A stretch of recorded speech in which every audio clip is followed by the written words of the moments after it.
नाज़रीन आदाब, मैं मुदस्सिर अहमद आज हमारे साथ मौजूद हैं इस वक्त हमारे स्टूडियो में कर्नाटक हुकूमत के एमएलसी बल्किस बानो मैडम, जो इस वक्त जो हालात हैं शहर में मिलाद की सरगर्मियां हैं, साथ ही साथ गणेश त्यौहार के भी हैं, इस सिलसिले में वो खुसूसी बात करेंगे। साथ में अब तक जो उनकी तरफ से गुज़िस्ता उनकी इख्तिदार में आने के बाद से जो सरगर्मियां हुई हैं उसके ताल्लुक़ से मुख्तसर वो अपना इंटरव्यू पेश करने जा रहे हैं। मैडम, आपका इस्तकबाल है हमारे स्टूडियो में। सबसे पहले आप बताएं कि मिलाद और गणेश त्यौहार शिमोगा के लिए बहुत ही सेंसिटिव माना जाता है, इस मौके पर आप क्या मैसेज देना चाहेंगे? अस्सलाम वालेकुम। मैं हमारे यहाँ डिस्ट्रिक्ट के डिप्टी कमिश्नर और हमारे एसपी साहब के साथ बातचीत करने के बाद मैंने उनको एक ताकीद की थी कि शिमोगा ज़िले के हर ताल्लुक़ में एक पीस कमेटी की मीटिंग ताल्लुक़वार किया जाए, उसके बाद में डिस्ट्रिक्ट लेवल पर कराया जाए। तो उन्होंने मेरा ये मशवरा मानकर हर ताल्लुक़ में अपनी तरफ से तमाम NGOs और मस्जिद के मुतवल्लीस सदर और अरकान तमाम को बुलाकर हर ताल्लुक़ में एक मीटिंग करके दोनों गणेश की ईद और हमारी मिलादुन्नबी साथ साथ में आने की वजह से उन्होंने और लोगों से भी मशवरा लिया और अपनी तरफ से भी ताकीद करके अमन व अमान से त्यौहार मनाने के लिए उन्होंने ताकीद की है। इसके बाद परसों मैं भी उस मीटिंग में शामिल थी। डिस्ट्रिक्ट लेवल पर DC और SP और तमाम MLA और MLCs को बुलाकर और तमाम पूरी डिस्ट्रिक्ट के मुअज़्ज़िज़ हस्तियों को और NGOs को तमाम को बुलाकर यहाँ भी एक मुनक़्क़िद की गई मीटिंग। उस वक्त सबके मशवरे भी लिए गए किस तरह से हम फसादात को ख़त्म कर सकते हैं, आने ना दे, इस तरह से बातचीत की गई। किस तरह से नौजवानों की क्या ज़िम्मेदारी है, बुज़ुर्गों की क्या ज़िम्मेदारी है, इस तमाम का जायज़ा भी लिया गया और उनको मशवरा भी दिया गया। माशाअल्लाह बहुत अच्छे मशवरे भी दिए गए और इस पर तमाम मुतमईन होकर इस तरह से फ़ैसला किया गया कि मिलादुन्नबी के दिन 12 रबीउल अव्वल को मिलाद नबी की ये मिलाद वहाँ घरों में अपनी तरफ से त्यौहार मनाया जाए। तो जुलूस के लिए हम अपनी तरफ से यूँ तो ऐसा कोई उसूल या कोई रूल नहीं है कि उसी दिन पर जुलूस वगैरह निकाला जाए।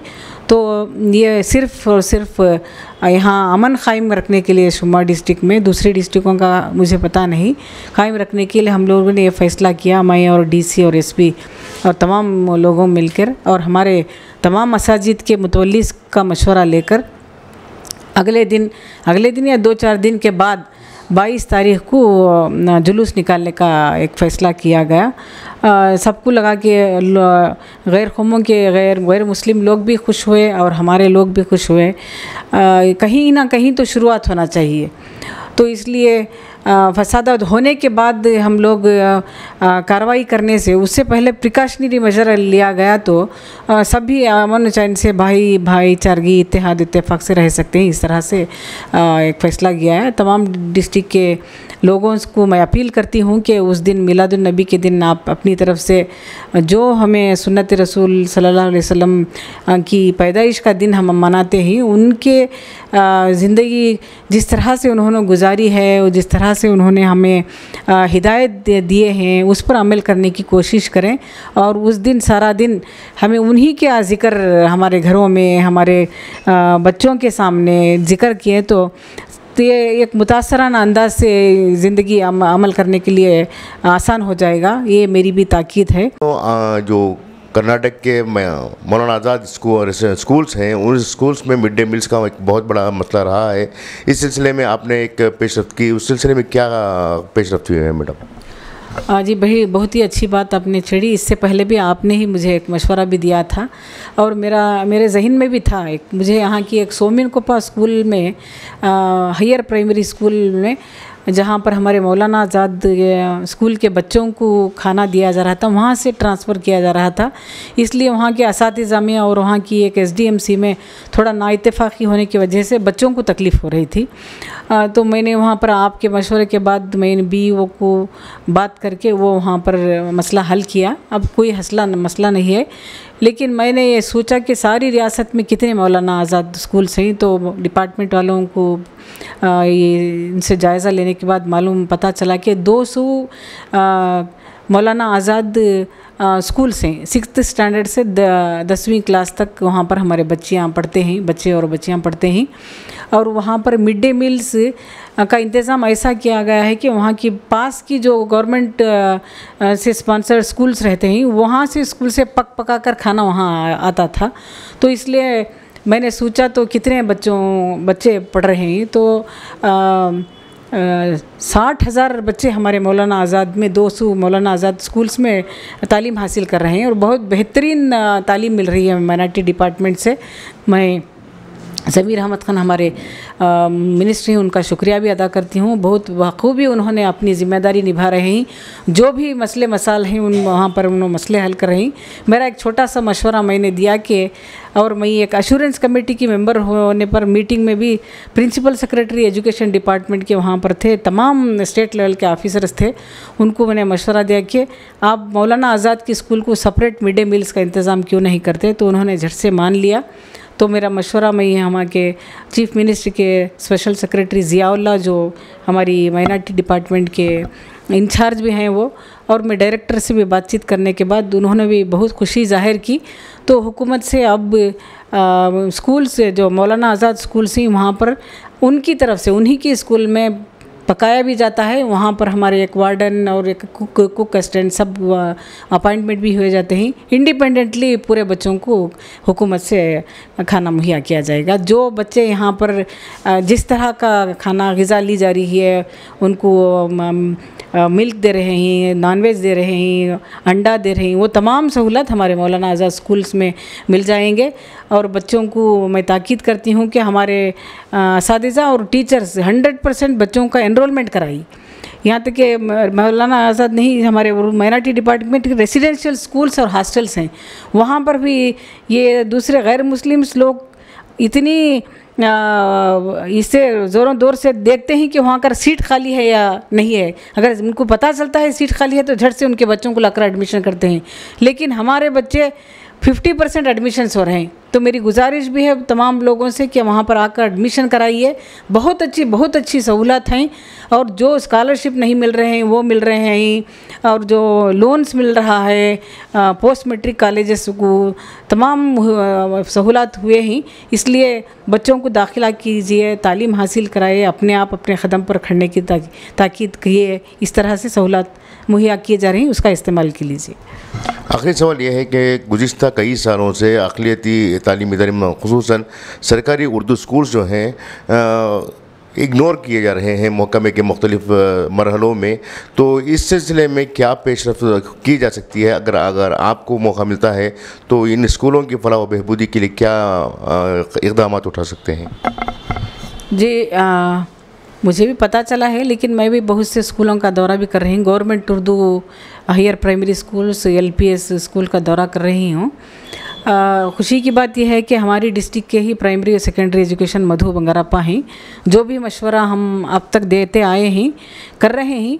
लेकिन पिछली हुकूमत जो BJP की हुकूमत होने के नाते बहुत से हमारे उर्दू मीडियम स्कूल्स को, ख़ास करके माइनॉरिटी स्कूल्स को नज़रअंदाज किए थे उन्होंने। बाकायदा हमने मशवरा भी दिया है रिपेयर्स कराने के लिए, और जहाँ कहीं स्कूल बिल्डिंग्स कंस्ट्रक्शन करने के लिए मशवरा दिया है। उन्होंने ख़ुद भी ताकीद की है फर्स्ट प्रायोरिटी जो बिल्डिंग्स नहीं है, रिपेयर की अर्जेंट ज़रूरत है, उर्दू स्कूल हो चाहे इंग्लिश कन्नड़ा मीडियम हो, वहाँ पर देने के लिए उन्होंने आर्डर भी किया है। और मेरा मशवरा हमारे उर्दू स्कूल टीचर्स को यह है कि आप टीचिंग करने आते ही सुबह से शाम तक ज़िम्मेदारी समझकर बच्चों को ये करिए। एनरोलमेंट भी कम होता जा रहा है हमारे उर्दू स्कूल्स का।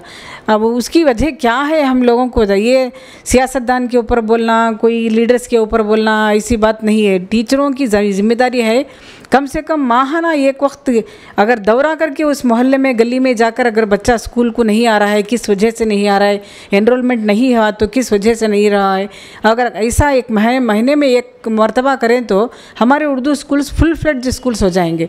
नहीं अगर ऐसा नहीं है तो डिपार्टमेंट वालों को वो भी ऐसी अर्जेंसी में रहते हैं कि जहाँ का बच्चों की तादाद कम है तो लीन शिफ्ट कर देते हैं या टीचर्स को डेप्यूटेशन कर देते हैं। इसको अगर बचाना चाहते हैं, उर्दू स्कूल को बचाना चाहते हैं, खुद हमारे उर्दू स्कूल टीचर्स की जिम्मेदारी है कि वहाँ पर 40 बच्चे एक कम से कम 40 बच्चे एक क्लास में होना चाहिए। अब मैं जितना भी दौरा की हूँ वहाँ पर मुझे दिख रहा है 6 बच्चे 7 बच्चे, 1 to 7th स्टैंडर्ड की स्कूल में भी 100 बच्चे, हाईएस्ट मैंने 100 बच्चों को देखा है। तो इस तरह से घटता गया तो हमारे उर्दू स्कूल्स को क्लोज़ करने के लिए हुकूमत से डिपार्टमेंट के ऑफिसर्स फ़ैसला ले लेते हैं। तो मेरा इसलिए एक मशवरा भी मैंने हमारे हायर ऑफिसर्स के साथ बात किया, जिस तरह से माइनॉरिटी डिपार्टमेंट से तालीम हासिल दी जा रही है, तो ये हमारे उर्दू गवर्नमेंट स्कूल्स भी अगर माइनॉरिटी डिपार्टमेंट को दिए जाएं तो बखूबी अच्छा निभा सकते हैं। डायरेक्टर माइनॉरिटी वेलफेयर वो भी अच्छा, जिलानी अच्छा काम कर रहे हैं, और ख़ुद हमारे माइनॉरिटी मिनिस्टर जो हैं उर्दू स्कूल्स को अक़लियतों की बहबूदी के लिए बड़े कदम उठा रहे हैं वो। तो ये भी मैं उनको एक मशवरा पेश करने जा रही हूँ। सबसे पहले हमारे Urdu school, government Urdu schools के टीचरों को इतना हैरान परेशानी और ताज्जुब हो जाता है, कहीं हमारे पोस्ट ना चले जाएं, कहीं हमें ऐसा ना हो जाए, हमें काम का ज़्यादा प्रेशर ना मिल जाए, ये सब सोचना बंद करना चाहिए उनको। पहले हमारी ज़िम्मेदारी है बच्चों को तालीम देने के लिए हम क्या इक़दाम उठाने चाहिए। एम्प्लॉयमेंट तो आपका पोस्ट नहीं बचा तो एम्प्लॉयमेंट कहाँ से आएंगे। तो पोस्ट बचना है, एम्प्लॉयमेंट होना है हमारे लोगों को, तो बच्चों की तादाद बढ़ना है। बच्चों की तादाद किस तरह से बढ़ना चाहिए, उनकी तरफ से भी उन्हें कदम उठाना चाहिए, और तमाम ज़िम्मेदार लोग भी ख़ास करके उर्दू स्कूल्स को देखभाल करना चाहिए। और हमारे मिनिस्टर मधु बंगारप्पा साहब, प्राइमरी सेकेंडरी एजुकेशन मिनिस्टर, उन्होंने भी अपनी तरफ से एक नया तजवीज़ भी पेश की है।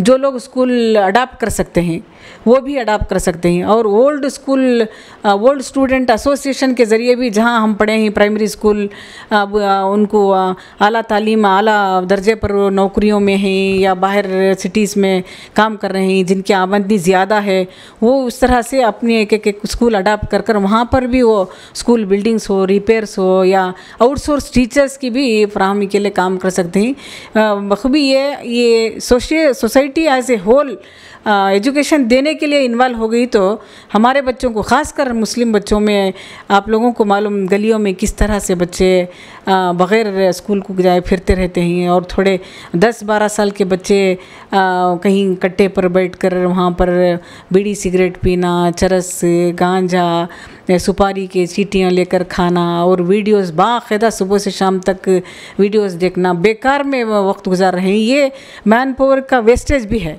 और हमारे बच्चों को बिगड़ने के लिए एक रास्ता भी मिल जाएगा। तो मेरी गुजारिश आजिज़ाना है कि उर्दू स्कूल को बचाने के लिए एक मुहिम करना चाहिए। तो इसलिए मेरा एक मशवरा हमारे मिनिस्टर से बात करती हूँ, ये माइनॉरिटी डिपार्टमेंट को उर्दू स्कूल्स की अगर जिम्मेदारी दी गई, बखूबी निगाह सकते हैं, तमाम स्कूल्स भी बच जाएंगे, पोस्ट भी बच जाएंगे, एम्प्लॉयमेंट जनरेशन भी हो जाएगा, और हमारे बच्चे भी 100% वहाँ पर तालीम हासिल कर सकते हैं। अभी आपने शिमोगा के जो मरकज़ में मौजूद है मुस्लिम हॉस्टल, वहाँ का दौरा किया और यहाँ के जो हालात हैं उसका जायज़ा लिया, इस बारे में आप क्या कहेंगे मैडम? इससे पहले भी मैं अक़लियती कमीशन की चेयरमैन जब थी, उस वक्त भी मैंने दौरा किया था यहाँ पर, जब हमारे नायब सदर अब्दुल वहीद अड्डू भी थे उस वक्त, वो हबीबुल्लाह एक चेयरमैन थे। यहाँ डेवलपमेंट वर्क्स थोड़े किए गए थे उस वक्त। इसके बाद आज मैंने एक हमारे बहनों के साथ उसका दौरा किया, थोड़ा बाकी की भी मैंने ताकीद की है।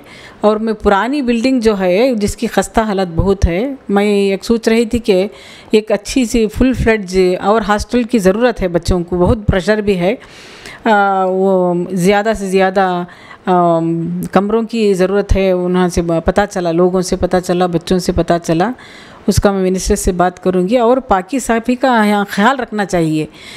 दूसरे जो ये देवरा जरस से हॉस्टल्स हैं, और दूसरी एसोसिएशन, दूसरे कौम के एसोसिएशन वाले जो हॉस्टल चला रहे हैं, वहाँ से यहाँ से देखें तो हम बहुत कोसों दूर तक फासला दिखता है मुझे। बाकी सफाई हर जगह, कचरा कूड़ा सब, मैंने ताकीद भी दी है वार्डन को बुलाकर, और उन्होंने वहाँ एक मशवरा दिया कि वहाँ पर बरसात आने की वजह से चिक्कड़ वगैरह ये पानी खड़ जाता है, लोगों को आने, नमाजियों को जाने के लिए दुश्वारी होती है। इंशाल्लाह उसके बारे में कदम उठाएंगे, किस तरह से उसको अवॉइड कर सकते हैं। टाइल्स वगैरह डालने के लिए उन्होंने भी मशवरा दिया है। और मैं चाहती हूँ, और वहाँ पर पता भी चला कि बच्चों की तादाद घट रही है, डिमांड ज़्यादा है, घट इसलिए रही है कि वहाँ का ग़िज़ा का इंतज़ाम, फूड का मैनेजमेंट बराहम नहीं है। मैं सोच रही थी कि क्यों ना हम आउटसोर्स पर एक किसी को फूड सप्लाई वाले को दें, टाइम पर लाकर बच्चों को खिलाकर, बाकी सफाई का भी ये हो जाएगा, क्योंकि वो बच्चे वहाँ पर मंथली पेमेंट ही करते हैं। तो इस तरह से कम पैसों में अच्छा खाना, जिस तरह से हम माइनॉरिटी डिपार्टमेंट से किया जा रहा है उस तरह से भी करने के लिए इंशाल्लाह कोशिश करेंगे। और जब मैं माइनॉरिटी ज़िला पंचायत की चेयरमैन थी उस वक्त ग्रांट को एडमिट भी की थी मैं हॉस्टल को। मैं अब फाइल निकाल कर देखना चाहिए कि क्योंकि तो वो डिपार्टमेंट से ही फूड सप्लाई करने का मैंने इंतज़ाम किया था उस वक्त 92 में इंतज़ाम किया था। आज क्या है वो माइनॉरिटी डिपार्टमेंट से पता करके ये हॉस्टल को ग्रांटेड हॉस्टल को एडमिट कराने की कोशिश करूँगी, ताकि बच्चे देखकर गरीब बच्चे पढ़ने के लिए आते हैं उनको फिर यहाँ पर 2000-3000 पैसे देना पड़ता है, जब वो सहूलत गवर्नमेंट में ही है।